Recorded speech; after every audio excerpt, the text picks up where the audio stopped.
happy to sign it. You can get it and bring it back in here. He'll be more than happy to sign the copy of the book for you. And I also want to encourage you all to come back and visit Poplar Forest as a regular visitor. Come tour the house. It's a really exciting time here at Poplar Forest. We are in the final throes of the restoration. There's literally just a couple more projects to do in the house, and then it's restored back to its Jefferson era appearance, which is really, really exciting. This year is also the 40th anniversary of the founding of the corporation for Jefferson's Poplar Forest. It's a big anniversary year for us too, so we're really excited about that. We've got a lot of upcoming events, a lot of fun things, so keep up with us on our Facebook page, Instagram. We have a new TikTok if you're into that sort of thing, and our website as well. We've got all of our events and upcoming programming listed on the website, so please keep up with us and keep coming back. And so now to introduce your speaker for the day. Derek Baxter has studied Thomas Jefferson off and on his whole life, from when he first played him in his 4th grade class musical, which is so cute, to when he attended the University of Virginia. An attorney, he lives in Fairfax, Virginia, with his wife Liana and children Miranda and Nico, who all play a very large part in this book, and I'm really sad they're not here because I love them, and I've only ever read about them. After years of research, Derek made 9 separate trips abroad on Jefferson's trail. In Pursuit of Jefferson is his first book, and you can follow his adventures with Thomas Jefferson at www.jeffersontravels.com. Now, please help me welcome Derek Baxter.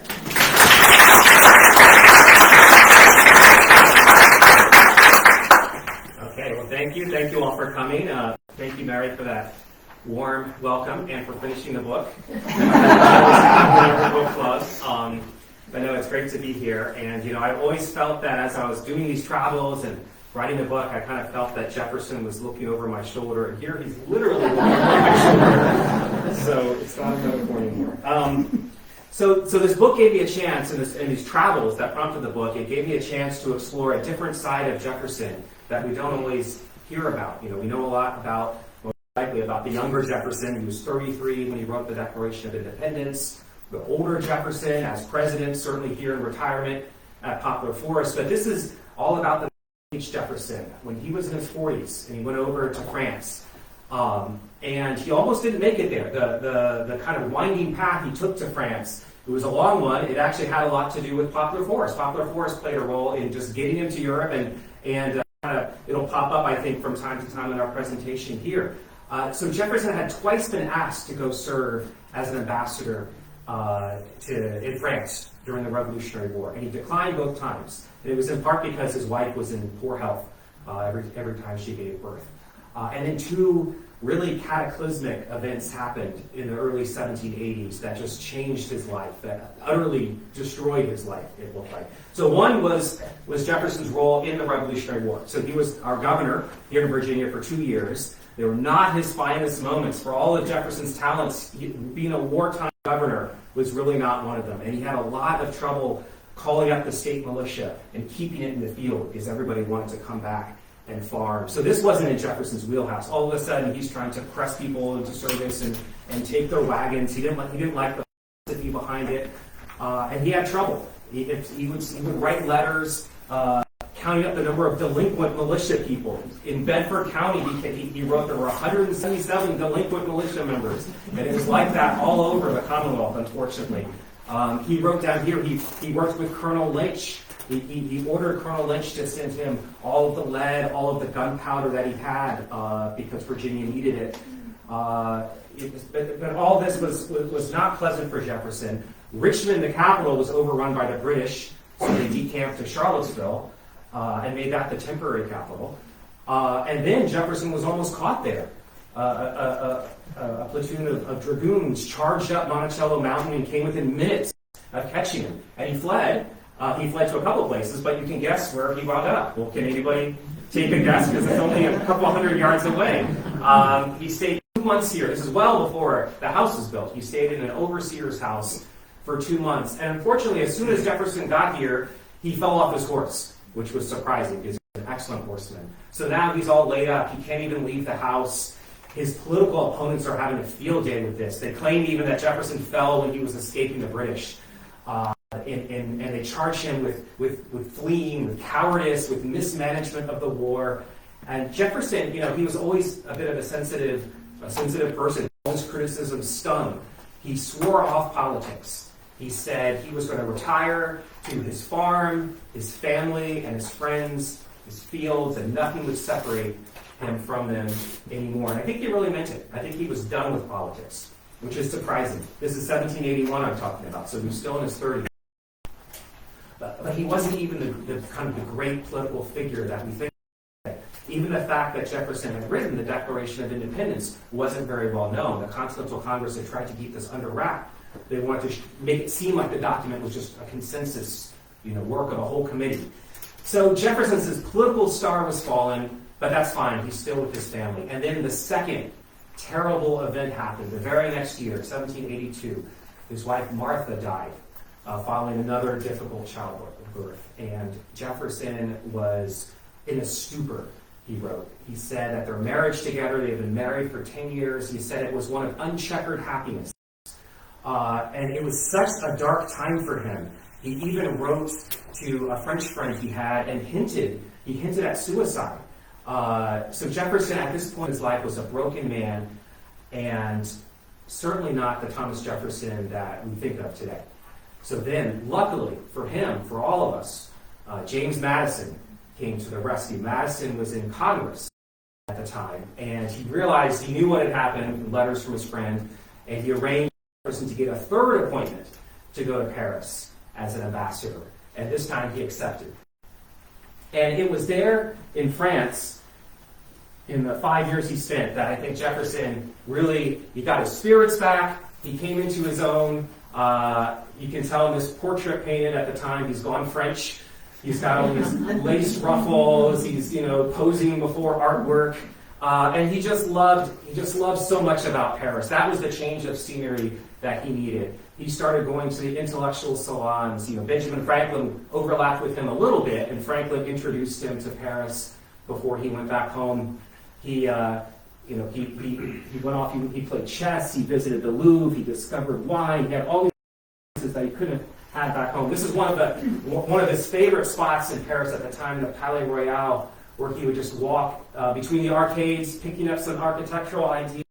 This was owned by the cousin of the King of France, so it meant it was off limits to the French police. It was a private establishment, so people could talk freely, and there was song and dance, and the early French revolutionaries were plotting. Jefferson just loved everything about this, and he also loved to travel. So he started getting out. He started getting out of Paris. He took 3 long trips over his 5 years. And they all had at least some diplomatic justification, some a little better than others. But he had a chance to explore the old world. This is not the exact route he took, but these are some of the places he went across Europe. And then also a separate trip with John Adams in England. So in 1788, he was over there in France for 4 years. And 2 young Americans showed up at his doorstep. These are 2 guys in their 20s who were sons of friends of his from back home. And they were getting ready to do the Grand Tour, which is a very popular thing at the time. Traveling around Europe, seeing the sights, and who better to ask for specific advice than our man in Paris, Jefferson, the Renaissance man who knew so much. And Jefferson, being Jefferson, he's kind of the ultimate overachiever. He didn't just give them a few hotel addresses and say, okay, go here, do that, send me a postcard. Instead, he wrote this long guide that was almost a book. It could serve as a guidebook. It was never published as a guidebook, but he even gave it a title, Hints to Americans Traveling in Europe.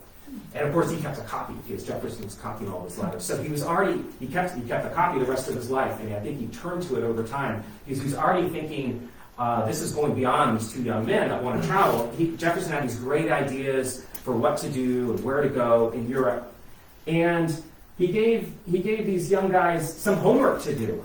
It wasn't just about going out and having fun. Jefferson was a pretty serious guy, and he wrote down what he called 8 objects of attention that they should learn about.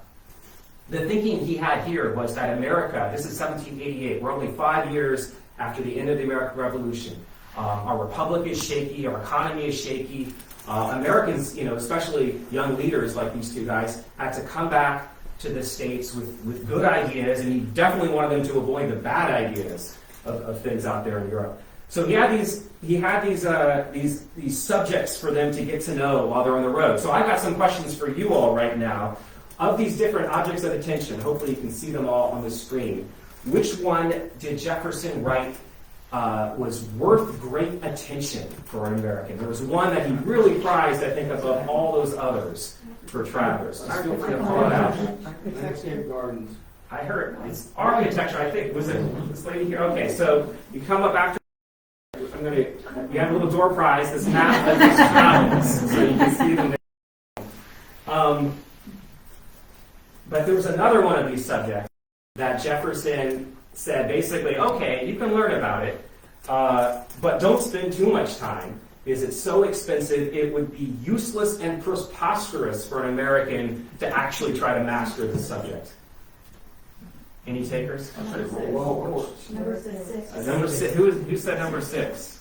Number 6. Yes, it is number 6. Painting and statuary. He didn't think Americans were up to it. Just give up. Let the Europeans do the painting. Although he changed his tune on that a bit, and he actually came home with a bunch of paintings and statues by the end. But that's what he put in his guide. Okay, and my last one for you is, which subject do you think Jefferson said, okay, learn about this, but always remember you're learning about the weakest and the worst part of mankind? Royal courts. It was someone first. That might have been unanimous. It was royal courts. He was really worried that these wealthy young planters would come home actually liking the royal courts that they visited. So he definitely didn't want that to be a model for America. So I came across this guy years ago, about a decade ago, and I was at a bit of a crossroads in my life, looking for something to do. It was looking for something professional to do, something just interesting, a challenge, a bit of a midlife crisis even. I came across this guy. I just found it on the internet, and Jefferson was somebody I had always looked up to, quite literally here in this picture. But I just thought this was perfect for me because I wanted to have some great adventure, and here is this handmade adventure from one of my heroes growing up, who was just pointing me in the right direction. But there were a few things that gave me pause. Just the logistics of it. I was a young father, had a regular 9-to-5 job. How was I going to go out and follow his guidebook all across Europe? Seemed like something you might do right out of college, but not later in life. And even if I went, exactly. So going back to our map, when we saw Bordeaux, you see it there in the left-hand corner of the map. I'm sure you know that Bordeaux is one of the fanciest, most exclusive wine regions in France, really of the world. Jefferson made a big deal out of this in his guide, so that was one thing that just gave me pause. How am I going to go? You can't just go to Bordeaux like some wineries we have, some excellent wineries here. We can go in and go to a tasting room. You have to have introductions and all this stuff. So I was wondering about this, and I found a way. And it turns out that Bordeaux has a way that they let everybody into the vineyards one time a year, once a year in the fall. And it's a marathon. You run a marathon on the land of the vineyards, but there's a couple of catches. One is that you have to run a costume, and the other is that you drink wine as you go. But that was my in. I decided, this was back in 2012, and the theme that year was history, so I dressed up more or less as Jefferson and decided this was a sign, like the year before was cartoon characters or something. So I was like, okay, no, this is the time I should do this. So off I went. So I'm going to read you a couple of short passages from the book. I wound up writing a book about it. I didn't have that in mind when I first started, but early on into the travels, I wanted to write about it. And the book is kind of half history about Jefferson and half my own travels on his trail. So the first passage is just about why did Jefferson like wine so much. Jefferson's travels through southern France, as well as Italy and Germany, form part of his quest for the perfect bottle of wine. This wasn't just so he could lay out the best table in America, although he would do that too. Until independence, Americans had drunk only rough, overly sweet Madeira, forced on them by the English and their restrictive trade policies. Now the wines of France were open to American importers. But which ones were the best? There were no printed guides. Jefferson would have to make discoveries for himself. The grapes he selected might even be grown back in America. And of course, he tried to grow some right here in Poplar Forest. Jefferson worried that the fastest growing drink in popularity back home was corn whiskey. He wanted his beloved Yaleman farmers going on benders. He imagined them sipping fine yet affordable wines by the fire at night, reading Virgil in the original Latin. So Jefferson rambled through the vineyards, as he put it, talking to vendors, observing winemaking, and finding deals.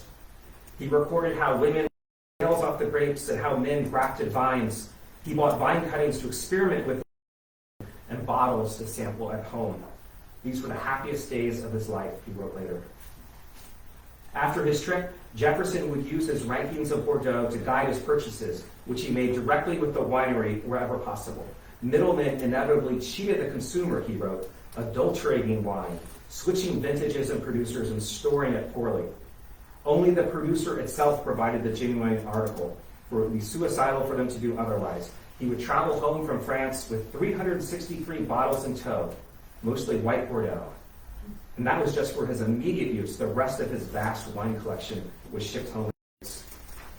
And so here is the second passage. It's about my wife, Liana, and I on the marathon itself. So a couple of things to bear in mind. It was a real marathon, which we realized as we started running. And it was actually quite hot that day. It was about 70, no shade, pretty hot if you're wearing a cape. There were these three French runners called the sweepers who ran along at the slowest pace you're allowed to run and still stay in a marathon. So if you fell behind them, they'd sweep you out. And the other thing you may need to know about this little passage is I refer to Jefferson's private secretary, William Short. So he was basically Jefferson's only assistant in Paris. He was a Virginian. And Short wound up joining the two young men on their trip. He kind of joined late, but he had a lot going through his head. He was also in his 20s. He really didn't know what to do with his future. He loved Europe, thought maybe he should stay and just live in Europe. But he also thought about coming home to Virginia and running for office like his friend James Monroe, who was about the same age, and wound up, of course, doing that. Okay. By now, the small sips of Bordeaux no longer dull the throbbing in our knees or our feet, and even the mild, whiny buzz has disappeared. Allez, Liana! Who look concerned. Her name is on her running bib, but I wonder why she's garnering such attention. Then I see that she's as bright red as a nice Cabernet Sauvignon. Despite all the pageantry and wine, it's still a marathon, our first, and doubts about this whole expedition creep in. How would it bode for any plans of following hints to Americans if we fail on this inaugural leg? We walk briskly. I know we're north of 6 hours into the race, closing in on the 7-hour limit. A tent with the flag proclaiming kilometer 38 is a welcome sight. We're on the home stretch. And it's time for the most famous stop on the journey, a table piled high with heaps of mottled oysters. A man with a proud white mustache and sun-browned arms shucks them at a snail's pace. I drink white Sauternes poured from a plastic water bottle. This lush Sauternes almost puts me in a trance. If only I could lie down, stop running, and drink some more, preferably listening to sitar music. I reach out and out for seconds. Liana shouts to me from the edge of the tent. I can't hear her, but manage a Gallic shrug, smile weakly, and take another swig. Liana looks upset as if she had eaten a bad oyster, and points dramatically at a hill as if to say, J'accuse. I follow her finger. High, cresting a distant hilltop 100 meters ahead of us, run the three sweepers. Behind them, a gaggle of runners practically cling to the trio's capes, begging for pennies. The sweepers and their acolytes disappear over the hill, crushing the juice from our dreams. We're about to be placed in a van and hauled back to the starting line by Hint's test run of failure. On Monday, I'll be back on the commuter train, getting to work by 9 for another week of sameness.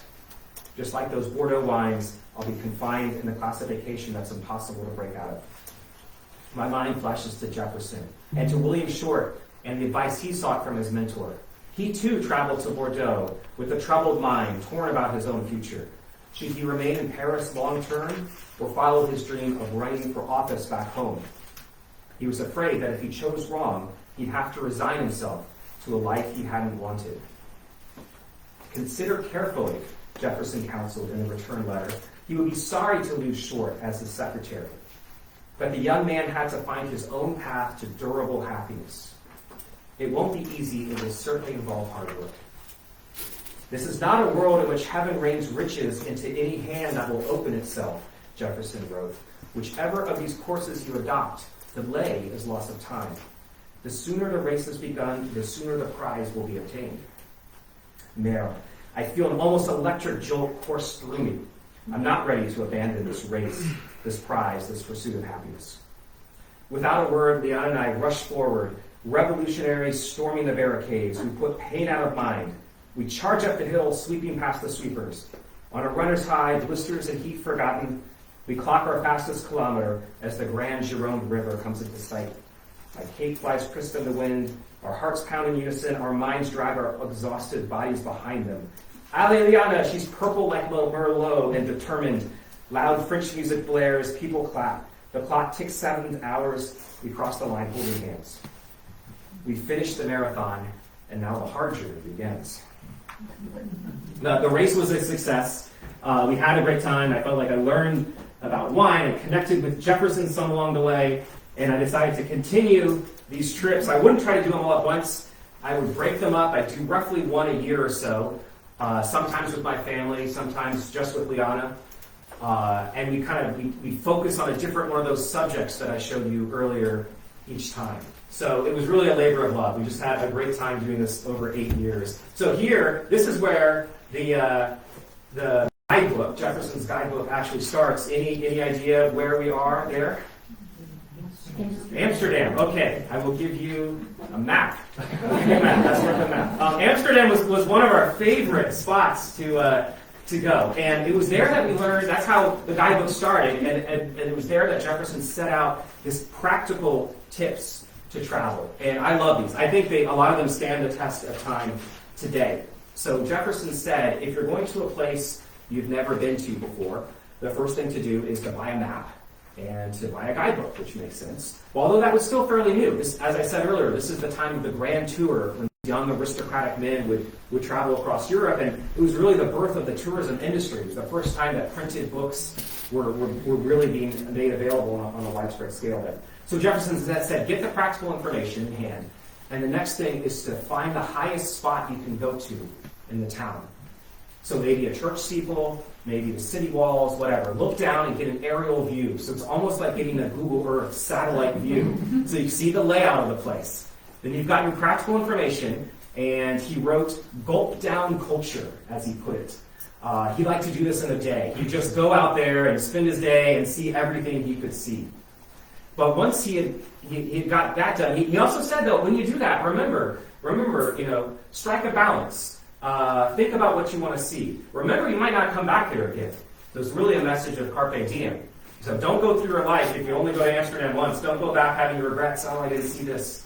But he also said, don't try to see everything. It'll just burden your mind. You have to find a balance. When you've done your culture, when you've done your sightseeing, Jefferson said, go out and meet the real people. And one of his tricks was to go to the market. That's what he recommended in his guidebook. Go find the market, find something you like to buy, kind of use that as an excuse to chat with the person selling, try to find out about how people actually live there. And then my favorite piece of this advice was about drinking. He didn't actually say drink local, but that was basically the message. He said, go to a tavern, don't bother with the foreign wine. It's probably going to be marked up. It's not going to be the real thing anyway. Just have what everybody else is having. So we went over the years to different places. This is Stowe House. In England, Jefferson wasn't such a big fan of the English, but he loved their gardens. And landscape gardening Jefferson ranked it as an art form. I think in the 18th century that was a big, big deal. And Jefferson wrote in his guide that this was a great subject for Americans to learn about. He said, we have so much nature and vegetation. He wrote, just cut out the superabundant plants and you've got a garden. It's a little harder than that, but that was the idea. And Jefferson picked up landscaping ideas from England, which he put into place in Monticello, which he also did a lot of work here at Poplar Forest on. So England in particular was a huge influence. This, by far, was my kids' favorite trip. It was through Italy, where Jefferson wrote that he was on a continued feast. So he was looking for foods and looking for crops that he could bring back home. So here we are in the town of Gragnano, which is near Naples. And this is a historic center of pasta production in Italy. And Jefferson had the young men who were following his guide when he told them to go there and to pick him up a macaroni maker, which they did, which they sent back to Monticello. So Jefferson, he didn't bring pasta to America. That can be blown out of proportion a little bit. But he did help popularize it. It was served in the president's house when he was in office, surprised a lot of guests. One of them went home and wrote that he had never had this dish before. It tasted like elongated onions to him. But he helped spread a love of pasta, and he was also very interested in rice. This is what brought Jefferson to Italy to begin with, because you might recall he's our ambassador to France, not to Italy. He's actually not supposed to be in Italy. But he justified a little 3-week jaunt into the northwestern part of Italy to learn about rice, because he saw in Paris that Italian rice sold much better than American rice did from the Carolinas. He wanted to know, is this a different variety, or do they have a different production process? So he went there, he found it was a different variety. So he was like, great, I'll take some back and send it to South Carolina. And then he was informed that you cannot export it unprocessed. There's a trade secret involved. It's a crime. And not only is it a crime, the penalty for exporting this rice is the death penalty. Seems a little strong, but Jefferson would have none of it. He stuffed his pockets full of the rice anyway. He put a bunch of this rice in sacks and then hired an Italian person who hopefully knew what he was getting into, and to go with him, and they went over the Alps with all of this smuggled rice, where he sent it back to South Carolina, and they promptly said, thanks, but no thanks. We like our rice just fine, and actually don't do this again because your rice is mixing with ours. It was a good try. Jefferson wrote that science is never so beautiful as when applied to the uses of man. He loved science, but he loved the very practical side of science. And one of the things he was looking into as our ambassador in Paris was how to open up the French markets to American fisheries and American whaleries. So he spent a lot of time studying both of these subjects and learning more about them. And so here I am with codfish in an auction house in Brittany, which is a really interesting experience. But all the different subjects, of course, that he explored, architecture, as we found out earlier, was the one that really caught his attention. I think his time in Europe influenced Jefferson's architectural vision, more than any other subject.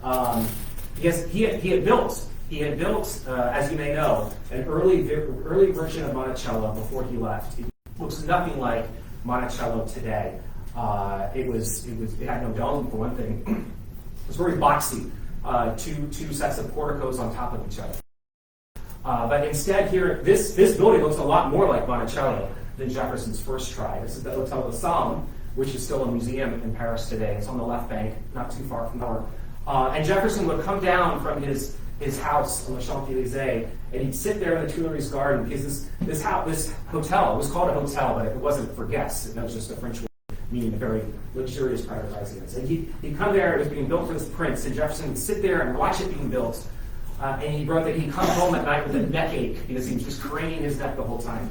But he took all these ideas, he learned practical ideas of how he would actually go about the dome.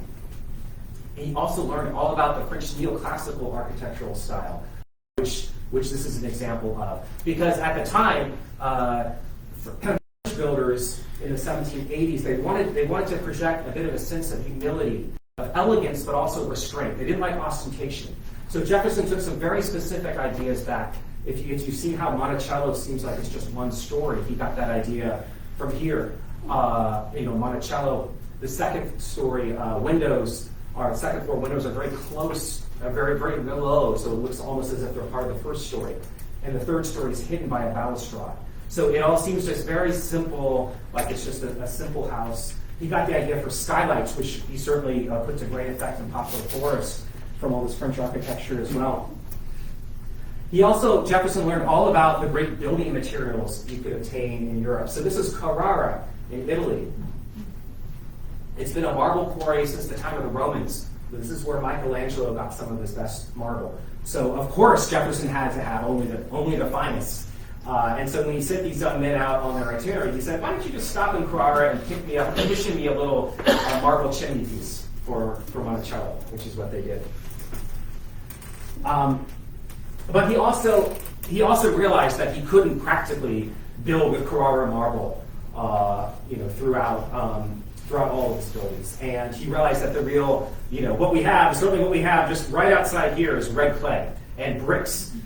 Bricks became one of his signature elements. And Jefferson was able to kind of synthesize and take all of these ideas that he saw in Europe. The old Roman buildings he saw, the newer, kind of more modern, avant-garde French buildings, the idea for building materials, and he decided not to just copy any one of them. He had his own extremely creative ideas that he could pull it together at Monticello and at Poplar Forest and many other buildings. But one subject, though, that I eventually wound up spending a lot more time on, and more than I thought of when I first started, was that of slavery and the lives of Jefferson's enslaved people. At first, it was always something that obviously, bothers you, not the best side and not the best part of Jefferson's history. I didn't think it had so much to do with these specific travels at first, because these 3 long trips he took from Paris that I mentioned were some of the few times in his life that he actually did not travel with an enslaved valet. But they did have everything to do with these travels. I learned as I did more and more research. Of course, the money. He was paid a salary as ambassador, but what really paid the bill was the tobacco being produced here at Poplar Forest and at Monticello and his other plantations. He was deeply in debt, so to be able to afford to be in Paris at all and to take the travels, he had to rely on the work of so many people back here. He, as you may know, he owned 600 people.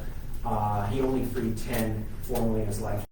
So I started to learn more and more about this. I learned about how Jefferson fell into debt while he was in Paris. He authorized the sale of 31 individuals from one of those plantations, Elk Hill plantations, while he was over there. And what really hit home to me as someone who was so enthralled by his travels, that all of these wonderful ideas he had for travels kept all these projects he had, the great buildings he wanted to build, the new crops he wanted to try, the gardens. He was going to rely on the work of enslaved people to do that. So I took some time, and I kind of, at one point, I even kind of put some of my Jefferson travels on hold and started focusing more and more on the lives of some of the enslaved people at Monticello, at Poplar Forest, to learn about them. They had very rich lives in their own right, of course. This is Isaac Granger, an enslaved tinsmith and blacksmith. One very poignant story has a strong connection to Poplar Forest. Is that of James Hubbard, which I learned about and wrote a little bit about in my book.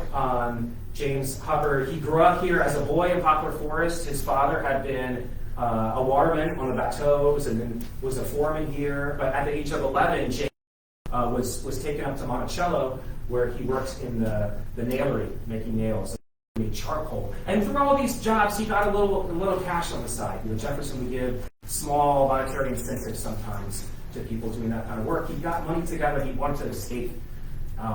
And James paid the son of the white overseer to forge papers for him. His idea was to go to D.C. and to make it to find a free community. He didn't make it. He made it to Fairfax, which is where I'm from. This Fairfax County Jail. He was in prison there. This is actually a later one. The one he was in prison and burned down. But this is very close to my house, and it was just very poignant to read about James Hubbard's unsuccessful attempt for freedom. But there were other stories that ended more positively, and I love the one of Peter Fawcett. Peter also actually was 11 years old, but in this case, when Jefferson died, that was the big turning point in his life. He was part of the Hemmings family, despite his last name. His mother was a Hemmings, and his father, Joe Fawcett, the blacksmith, was one of the few who was actually freed in Jefferson's will.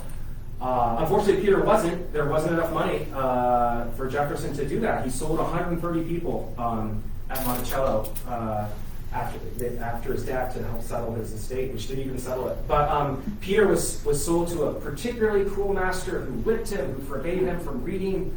Eventually, his father Joe and some others got enough money together. They purchased his freedom. He went to Ohio, and there he had a very rich life. He ran a catering business.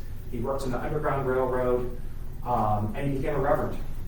And years later, the Levy family, which had purchased Monticello, welcomed him back as an old man. He had been sold on the west lawn of Monticello, but he was able to walk back through the front doors as a free man. And then finally, this was the slavery issue is one that we need to always keep it in mind when we talk about Jefferson, one that I grapple with, as painful as it can be. But I also did leave knowing about much more about Jefferson as a person, certainly as a traveler. I admired many of the things he did in his life for religious freedom, his science, education, all the great things he set in motion. And I love the stories of his continued travels. Because his travels as an older man, of course, were right here to Poplar Forest. He wrote to a friend, "This is the only journey I now take." After his presidency, as probably everybody here knows, he would travel back and forth to Poplar Forest as his retreat. And even though it was the same trip every time, it was never really the same. Because Jefferson, he wrote to William Short, his old private secretary, trying to get him to come back and live in Virginia with him. He said, "Come back and see Virginia. Even if you think you remember it, it's never the same. It's always changing." Jefferson always found new things to explore. So he'd come back here to Poplar Forest as an older man. He'd go out on expeditions. He went to the peaks of Otter to measure their height. He took just smaller trips right here on the grounds of Poplar Forest with his granddaughters to go out and see the owls and the bats. And of course, being Jefferson, he stocked up a nice library at the forest with books from Europe, and then with wine. He stocked his wine cellar. And in fact, it was right here in Poplar Forest that he wrote a very interesting letter detailing his wine collection as an older man. Because Jefferson, he couldn't afford all these champagnes like he could have earlier, but he still had the champagne taste. So he found some other wines that he would replicate them. So he wrote to a tavern keeper nearby, "Here's what you should buy." He recommended wines from the south of France. He said, "Here's something from Marseille that's just as good as Burgundy." And he recommended Montepulciano from Italy. So he's finding good but completely unknown wines. Nobody else in America is drinking it at this time. But I think it's so interesting that his mind was never at rest. Even here, he was not content to just sit on his laurels, trying to find something else and trying to introduce it. So in sum, I learned a lot about Jefferson. I learned a lot about myself on the road, about many topics, and certainly learned about Jefferson, the traveler, and his travels. So I'm happy to take any questions, have any discussion you might like. Yeah. When you were doing the marathon, you're drinking your wine, right? How did you feel doing that? Because to me, I would probably have the first glass and running over.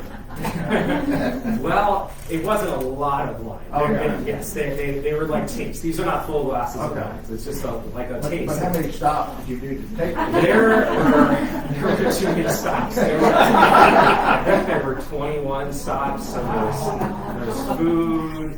So some riders would just get to a place they like and just stop running. They're like, all right, this is far enough. They seem to be having a better time, actually. I remember these Belgian runners, too, who couldn't wait for the wineries were a kilometer apart, but they were running with a barrel of beer on a wagon behind them. So in case they got thirsty along the way, they could do that. Pretty hardcore. It was quite embarrassing. But here's the key about this marathon. No one's trying to win. In fact, they say it's the slowest marathon in the world. I think these people are kind of zigzagging around a bit. But the point is just enjoy it. Take your time. We were kind of going at a very slow trot. We did it in 7 hours, which is a long day, but a very memorable one.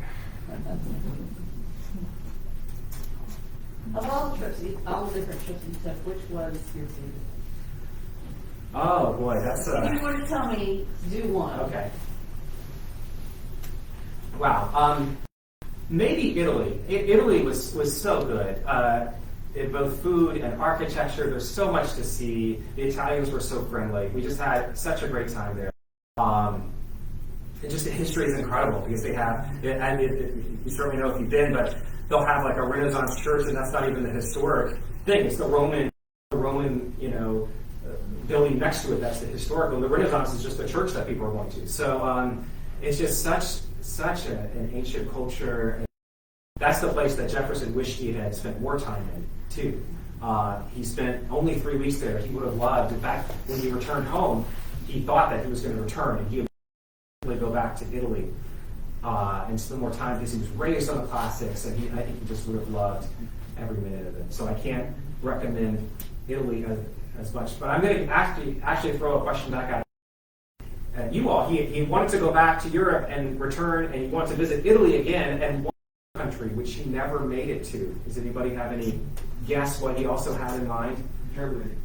He actually did go to Germany, and it was an interesting trip. And he loved. There were so many German immigrants in Virginia and Pennsylvania. He wrote that he felt at one time that he was almost back in Pennsylvania, among the Pennsylvania Dutch. So he was really interested, but he did get to see that. Yes. Sweden? No, not Sweden, but excellent guess. I think he would have been interested in Sweden. China? That would have been a long trip. He did not go to China. He did meet with various Asian emissaries in Paris, but no, he only made it to Europe and to the U.S. Greece?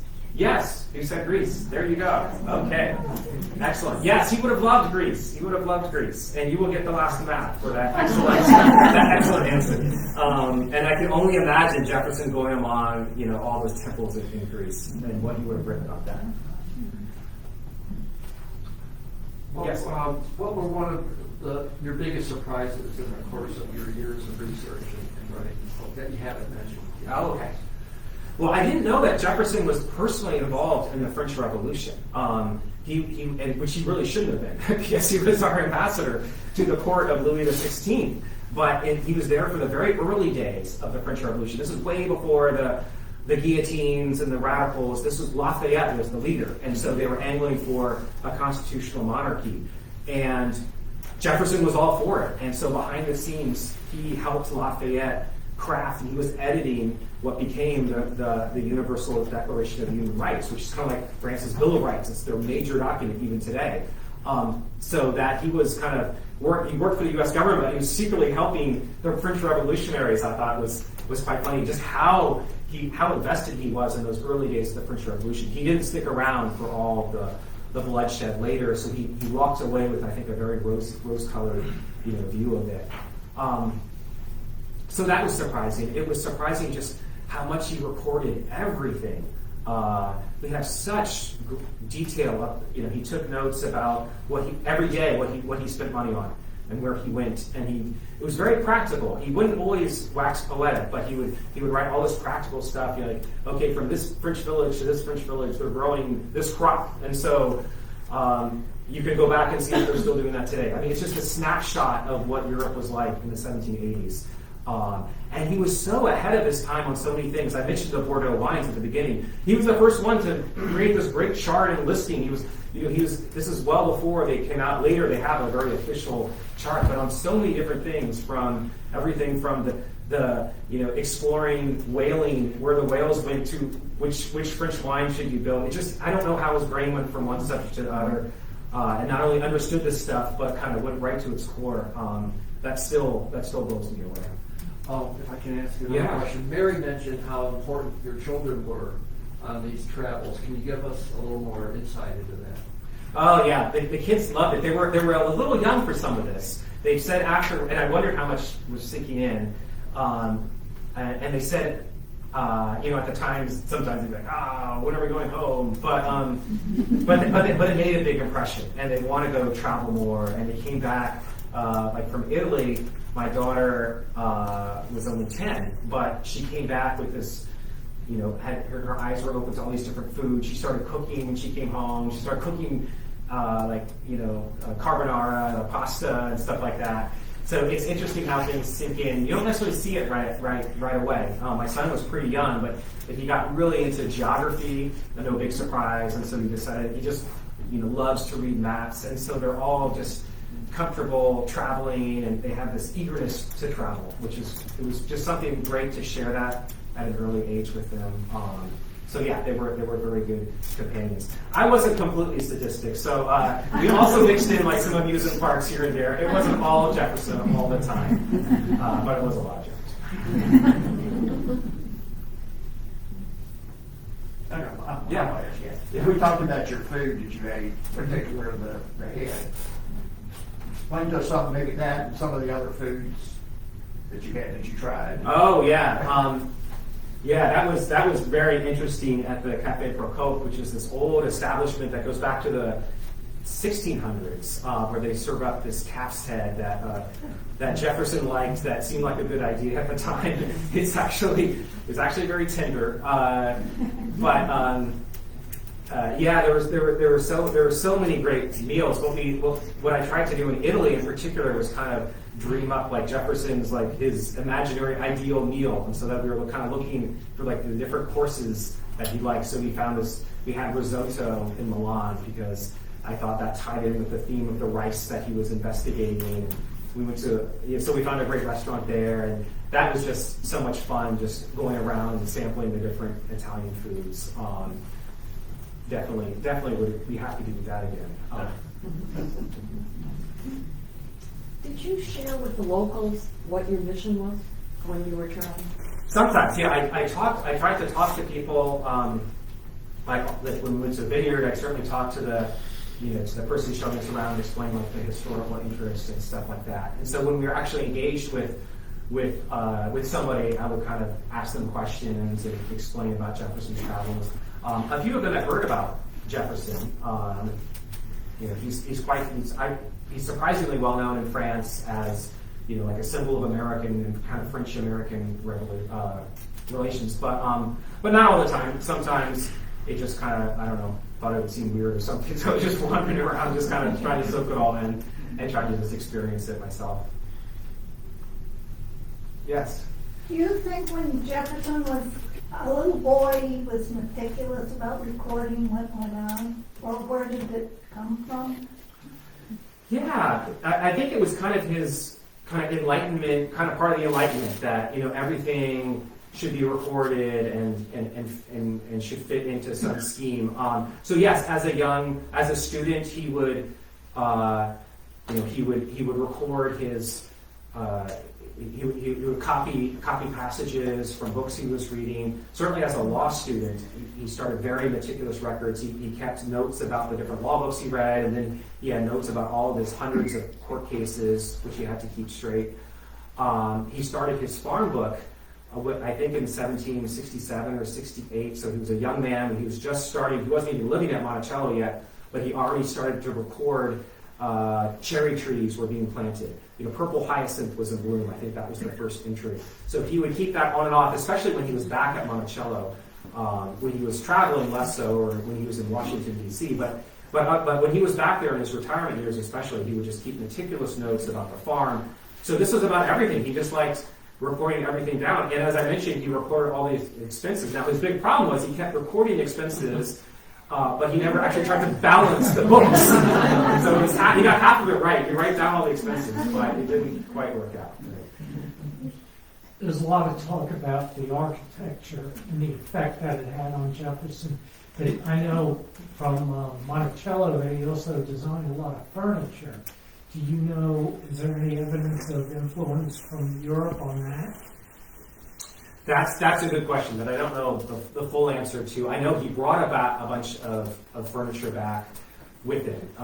He brought side tables and various things. I know he had skilled both free and enslaved craftsmen work on things. He worked, he had ideas for his Windsor chairs. But that's not a particular subject I dug into too much in terms of the actual influence of Europe on the design back here. But I do know that he fashioned his house, with all this stuff that he brought back, with the paintings, with the harpsichord. He designed his own carriage, a very fast carriage, and had it built in England and had it shipped back. He brought, you can only imagine Jefferson's baggage as he's coming back from Paris. He had all this stuff. He had a pear tree. It just boxes and boxes, probably took up half the ship. And again, this is just kind of his carry-on, as it were, because he thought he was still coming back to Paris.